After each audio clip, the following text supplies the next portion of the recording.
ఇలాంటి మరిన్ని వీడియోల కోసం మా ఛానల్ని లైక్ చేయండి, సబ్స్క్రైబ్ చేయండి, బెల్ ఐకాన్ యాక్టివేషన్ చేసుకోండి. చంద్రబాబు నాయుడు గారు రాబోయే ఎలక్షన్లో కొన్ని మేనిఫెస్టో రిలీజ్ చేశాడు. అదేంటంటే నేను గెలవంలోనే వాలంటీర్కి 10,000 అంటుండు, తర్వాత పెంచిన 4,000 అంటుండు, మహిళలకు ఉచిత బస్సు ప్రయాణం పెట్టిండు. ఈ ముఖ్యంగా 3 ఉన్నాయి. అలాగే మెగా డిఎస్ అని రాంగలో నిరుద్యోగులకి ఉద్యోగాలు ఇస్తా ఉంటుంది. మరి ఈ మేనిఫెస్టో నమ్మొచ్చా? ఒకళ్ళు గెలిస్తే ఖచ్చితంగా అమలు చేస్తాడా, లేదంటే జగన్ ఇవి పాతయే కంటిన్యూ చేస్తా అంటాడు? వీళ్ళిద్దరు ఎవరు నమ్మొచ్చు? వీటిపై మీ అభిప్రాయం? జగనే నమ్మచ్చు. ఎందుకని అంటారు? ఎందుకంటే ఆయనది లేదుగా, హామీలు ఏమి లేవుగా. అంటే పాతయే కంటిన్యూ చేస్తా అంటుంది. పాత కంటిన్యూ చేస్తే నమ్మద్దు. జగన్ పాతయే నేను ఇస్తాను, ఖచ్చితంగా నేను కొత్త ఏమి పాత పథకాలు కంటిన్యూ చేస్తాను అని అంటారు. అంటే పెట్టిండుగా, మళ్ళీ పెంచిండుగా 17,000 ఒకటి, అమ్మఒడి 17,000 పెంచి 15,000 అకౌంట్లు వేస్తున్నాం. అంటే 2,000 స్కూల్ అంటే. పోయిన సంవత్సరం ఏం చేసిండు? చంద్రబాబు నాయుడు ఇదే పథకాన్ని ఇంటికి ఎంతమంది చదువుకున్నా వాళ్ళందరికీ ఇస్తా అంటాడు. మరి జగన్ ఒకళ్ళకే ఏంది చెప్పండి? ఒకళ్ళకంటే నమ్మవద్దు జనం. ఇప్పుడు తెలంగాణలో అదికంటే సాధ్యం కాదుగా. ఉచిత బస్సు కూడా మళ్ళీ తెలంగాణ అమలు అవుతుంది, కానీ అంత లేదు ఇప్పుడు. ఎందుకు లేదు? ఖచ్చితంగా అందరూ మహిళలు ఉపయోగించుకుంటున్నారు, అందరూ వెళ్తూనే ఉన్నారు.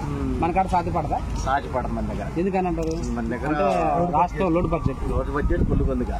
పుల్లుకుందనే బస్సు నంబర్ అంటారు. ఉచిత బస్సు నంబరు. మరి చంద్రబాబు నాయుడు ప్రతి విద్యార్థికి ఇంట్లో ఎంతమంది ఉన్నా సరే అంతమంది పిల్లలకు 15,000 ఇస్తా అంటారు. 15,000 ఎంత సాధ్యమైందండి? ఇప్పుడు ఒక ఇంట్లో 4 ఉంటారు, 4 సాధ్యం కాదుగా. ఇస్తా అంటాడు. నేను సంపదను సృష్టించి అప్పులు చేయకుండా సంపద సృష్టించి అంటే పరిశ్రమలు తీసుకొచ్చి ఇస్తా అంటాడు. నమ్మచ్చా? ఇప్పుడు ఒకళ్ళకే చాలా అవస్థ పడతాను. ఇప్పుడు 4 గంటే కష్టమేగా.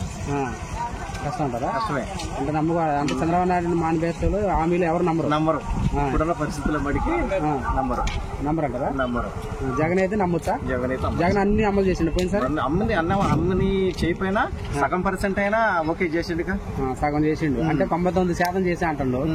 అన్ని చేసిండు అంటారా? అన్ని అమలు కానొస్తూనే ఉన్నాయిగా. మాకు అమ్మఒడి పడుతుంది, ప్లస్ వాహన మిత్ర పడుతుంది, ఇప్పుడు రైతు భరోసా పడుతుంది. అన్ని అమలు కంటిన్యూ కానొస్తున్నాయి. అన్ని కానొస్తున్నాయి. అయితే మొత్తానికి జగన్ నమ్ముతారు. చంద్రబాబు నాయుడు నంబర్ అంటారు.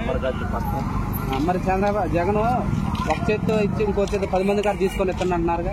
కరెంట్ బిల్లు రూపంలో కానీ ధరల రూపంలో కానీ పెంచి ఇంకో 4 పంచుతుండో అంటున్నారుగా. అది ఎవరెవరు వాడుకొని బట్టి యూనిట్ ప్రకారం వాడకం బట్టి ఉంటుంది.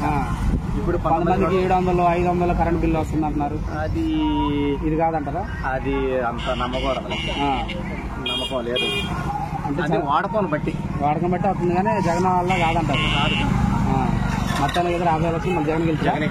ఖచ్చితంగా గెలుస్తుంది. ఎక్కడ మటుకి ఎంపీ గారు కేసులు ఎన్నాని అక్కడ మీద ఓకే అండి. అంటే ఉచిత బస్సు సాధ్యపడదు మన దగ్గర.